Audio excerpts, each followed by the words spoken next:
मित्रांनो, तुम्ही जर नाशिक जिल्ह्यामध्ये बुकिंग किंवा भाडं गिडं काही घेऊन येत असाल, तुमची टॅक्सी असेल, ट्रॅव्हलची गाडी असेल, तर रेट चांगला घेऊन या. कारण की नाशिकमध्ये CNG भेटत नाही.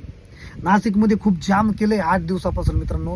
पूर्ण नाशिककरांना CNGच भेटत नाही. आता पंपवाल्यांना विचारायला गेल्याच्या नंतर ते काय म्हणता, आम्हाला पुरवठा पूर्ण होत नाही. कोणी म्हणते केमिकल नाही आहे.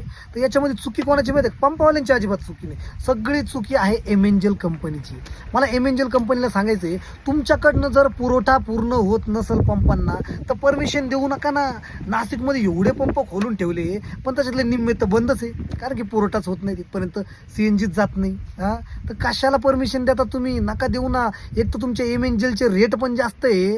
गुजरातला रेट कमी असताना 4-4 किलोमीटरवरती लागल तेवढे CNGचे पंप आहे. आणि नाशिक जिल्ह्यामध्ये CNGच नाही. इतकी बेकार कंडिशन आहे. पुणा, मुंबई सर्व ठिकाणी CNG, पण नाशिक सिटी ही कनेक्टेड सिटी. म्हणजे पुणा, मुंबई, गुजरातला नाशिकवरून जाता येतं सगळ्या गोष्टी. आणि ह्या सिटीमध्ये ऑनलाईन पंप 2-3. बरं, त्या पंपावरती इकडून तिकडून CNG भेटल्याच्या नंतर पंपाच्या बाहेर गेलं तर 2 गाड्या कमी होऊन जातात. ॲव्हरेज देत नाही गाडी. अरे काय लावलं काय एमेंजलवाल्यांनी? तुम्हाला असं वाटतंय गुजरातची कंपनी नाशिकमध्ये यायला पाहिजे, तेव्हा एमेंजलवाल्यांना कळल, तेव्हा पुरवठा पूर्ण करतील. कमीत कमी पुरवठा पूर्ण करा, नाही तर ते गुजरातची कंपनी इकडे आणा. तुमच्याकडनं देणं होत नसेल तर CNG लोकांना परेशान आहे जनता, माहिती आहे का? आता माझ्या गाडीमध्ये फक्त 2 काड्या, आणि ह्या 2 काड्यामध्ये पूर्ण दिवस मी कसा काढायचा, कसा धंदा करायचा? बरं, डिझेल गाड्या बी घेतल्या असत्या आम्ही, हरकत नाही. पण मारुतीने पण डिझेल गाड्या बंद करून ठेवल्या आणि ते CNG गाड्या चालू करून दिल्या.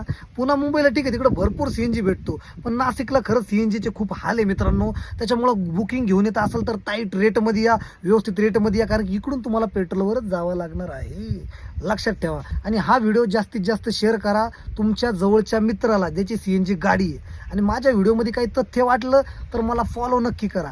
धन्यवाद पब्लिक.